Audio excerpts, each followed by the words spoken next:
की ये बहस मुझे कुछ अजीब सी लग रही है। जैसे मैंने कहा, ये गीत देश की आत्मा का हिस्सा बन चुका है। 150 सालों से देशवासियों के दिलों में ये गीत बस चुका है। 75 सालों से हमारा देश आजाद है, तो फिर आज इस बहस की क्या आवश्यकता है?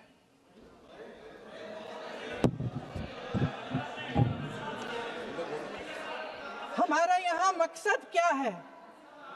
जनता से हमें दिया गया दायित्व, जनता का विश्वास, उनके प्रति हमारी जिम्मेदारी, हम किस तरह से इसका इस्तेमाल कर रहे हैं, हमें ये सोचना चाहिए। क्योंकि अब इस मोड़ पर हम इस सदन में अपने राष्ट्रगीत पर भी बहस करेंगे। आपने बहस मांगी है, आपने बहस मांगी है। आप तो इलेक्टोरल रिफॉर्म्स की बहस नहीं मांग रहे थे कि जब तक हम इस पर बहस नहीं करेंगे तब तक उस पर बहस नहीं होगी। इसकी वजह क्या है? इसकी वजह क्या है? हम आज यहाँ ये बहस क्यों कर रहे हैं? हमारा राष्ट्रगीत है, इस पर क्या बहस हो सकती है? हम ये बहस यहाँ आज 2 वजहों से कर रहे हैं। पहला कि बंगाल का चुनाव आ रहा है, हमारे प्रधानमंत्री अपनी भूमिका निभाना चाहते हैं उसमें। और दूसरी वजह ये है, ये मकसद है, पुरानी मकसद इनकी अध्यक्ष महोदय, कि जिन्होंने स्वतंत्रता की लड़ाई लड़ी, जिन्होंने देश के लिए बड़ी बड़ी कुर्बानियां दी, उन पर सरकार नए आरोप लादने का मौका चाहती है।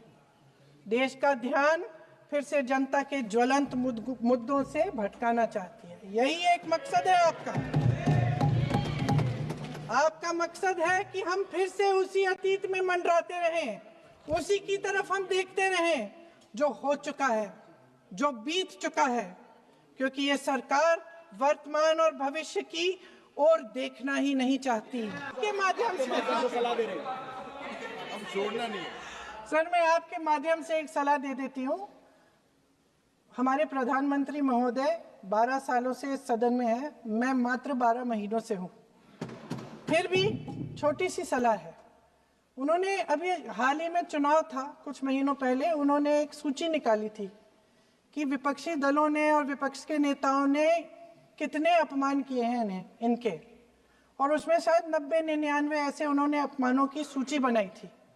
तो मैं उनको एक छोटी सलाह देना चाहती हूँ कि नेहरू जी से जितनी भी शिकायतें हैं, जितनी भी गलतियां उन्होंने की आपके जहन में, जितनी भी गालियां देनी है, जितना भी अपमान करना है, उसकी भी एक सूची बना दीजिए। नहीं, बात खत्म नहीं है।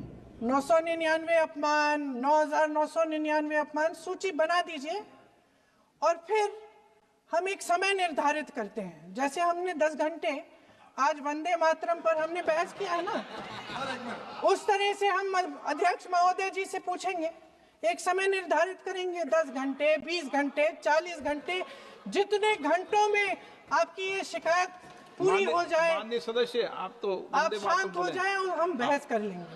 लेकिन इस सदन का कीमती समय, जिसके लिए हमें यहाँ पे जनता ने भेजा है, जैसे हमें जनता की समस्याओं को हल करने के लिए चर्चा करनी चाहिए, इस्तेमाल करना चाहिए, उसको इसी के लिए इस्तेमाल करिए। उसके बाद जैसे अंग्रेजी में कहते हैं ना, जैसे अंग्रेजी में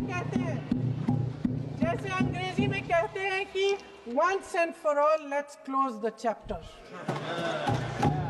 क्लोज कर लीजिए। देश सुन लेगा क्या क्या शिकायतें हैं, किसने क्या किया, इंदिरा जी ने क्या किया, राजीव जी ने क्या किया, परिवारवाद क्या होता है, नेहरू जी ने कौन सी गलतियां की, सुना। कुछ सदन सदस्यों ने लोकसभा में प्रश्न उठाया था कि आज वंदे मातरम पर चर्चा की जरूरत क्या है।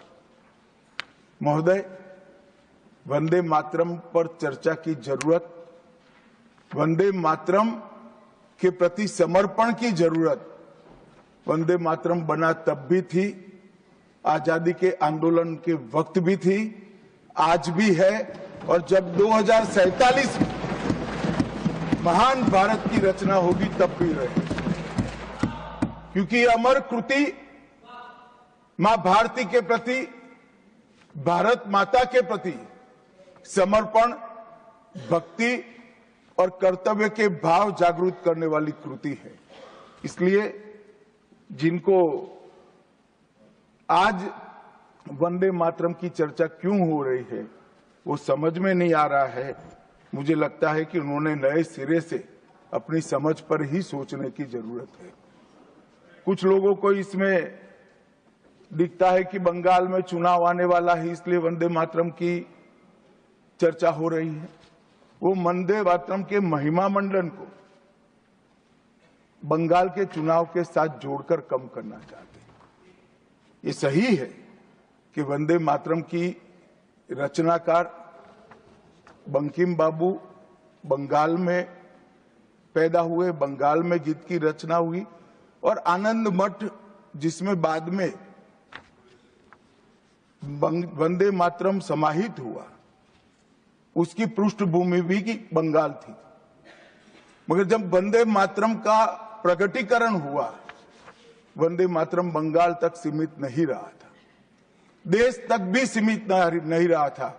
दुनिया भर में जहां पर आजादी के दीवाने थे वो गुप्त बैठक भी करते थे, तो पहले वंदे मातरम का गान कर कर बैठक की शुरुआत। और आज भी सरहद पर हमारा जवान जब अपना सर्वोच्च बलिदान देता है, ये आंतरिक सुरक्षा के लिए देश के पुलिस का जवान सर्वोच्च बलिदान देता है, तो जब वो अपने प्राण त्यागता है, इसके मुंह पर एक ही मंत्र होता है, वो वंदे मातरम।